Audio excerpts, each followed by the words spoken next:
ba ma iya ganin shi tsakani da Allah sakamakon dukan ku kenan ku yan uwansa ko a'a akwai waɗanda suke ganin sa ku ne ba ku ganin mu da aka haifa a Kaduna gaskiya ba ma ganin shi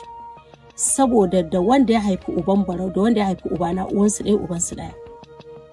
sunan kakana wanda ya haifi ubana Jibrin shine aka sa wa uban Barau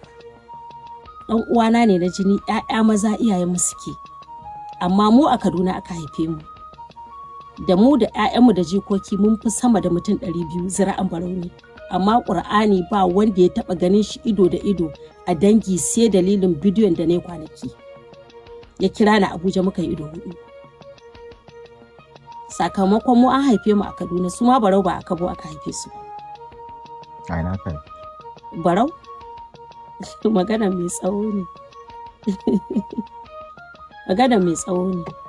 a ke yanzu menene bukatar ki ga shi sanata Barau Jibrin idan ya gano wannan bidiyo nake bukata na da sanata Barau Jibrin halin da nake ciki ya duba girman Allah ba ni da shi a gidan haya nake nemi shi maganan gida